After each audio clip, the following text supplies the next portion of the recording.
এখন তদন্ত করে আমার বাবার পক্ষে রিপোর্ট প্রদান করে আমার বাবাকে নিয়মিত মতুল্লি নিয়োগ প্রদান করেছেন। এরপরে 2018 সালে ওনারা হাইকোর্ট ডিভিশন করেছিলেন।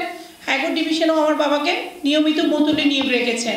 তার পরবর্তীতে 2019 সালে দুর্নীতি দমন কমিশনের ওনারা একটা দরখাস্ত করেছেন।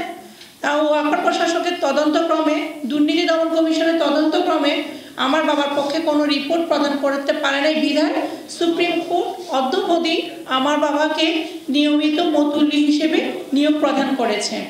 এরই মাঝে 2024 সালে ছাত্র বৈষম্য বিরোধী আন্দোলনের সময় আমার বাবা কোনো উপস্থিত ছিলেন না। আমার বাবা কোনো রাজনৈতিক অঙ্গ সংগঠনের সাথে জড়িত না।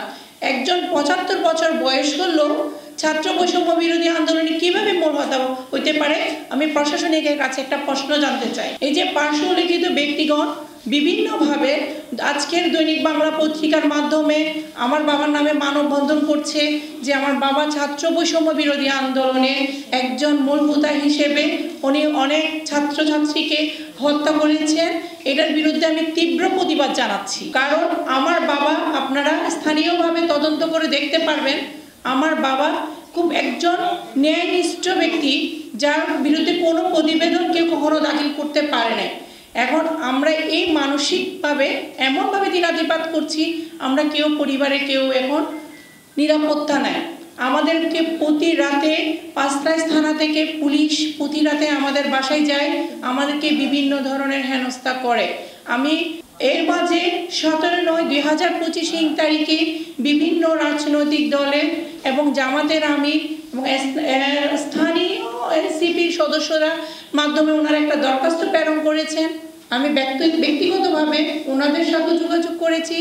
ওনারা আমাকে বলল যে আমরা এই ধরনের কোনো সুপারিশ করি না, মতুল্লি অপসারণের জন্য কোনো পদক্ষেপ নেওয়ার জন্য ধর্ম মন্ত্রণালয় উপদেষ্টাকে কোনো ধরনের কোনো আমরা পদক্ষেপ গ্রহণ করতে বলি নাই। তাইলে ওনারা মিথ্যা জালিয়াতির স্বাক্ষর স্থান করে আমার বাবার নামে যে মিথ্যা রটনা রটাচ্ছে, তার জন্য আমি আপনাদের কাছে আকুল বিনীত নিবেদন করছি যেন আমার বাবা ন্যায় বিচার পায় এবং আমার পরিবার যেন নিরাপত্তায় জীবনযাপন করতে পারে, সেজন্য আমি প্রশাসনিকের দৃষ্টি আকর্ষণ করছি। বিপদে যাবো, আমার ফ্যামিলি প্রবলেমের কারণে আমি আমার স্টাডি কন্টিনিউ করতে পারতেছি না। পুলিশের হুমকি দিচ্ছে। আমার ছোটো ভাই বোনেরা আমার থেকে সবসময় জিজ্ঞেস করে যে আপু পুলিশে আসছে কেন, বাসার মধ্যে পুলিশরা আমাদের কোশ্চেন করছে কেন। আমার দাদা কোনো খারাপ কাজে বা কোনো রাজনৈতিক কাজে ছিল না। ওরা আমার দাদাকে বিভিন্ন ধরনের ভুল তথ্য দিয়ে ফাঁসানোর চেষ্টা করছে এবং খারাপ কাজে নিয়োজিত করছে। তো আমরা আমাদের এই কারণে আমাদের স্টাডিটা কন্টিনিউ করতে পারতেছি না, আমাদের পড়ালেখায় মনোযোগ দিতে পারতেছি না কোনোভাবে। আমার ছোটো ভাই বোনেরা সবসময় আমার থেকে কোশ্চেন করে যে পুলিশরা কেন আসছে আমাদের কাছে, কেন কোশ্চেন করছে আমাদের থেকে সবসময়। আমরা এটাই আবেদন করবো যে আপনারা আমাদের পাশে থাকবেন।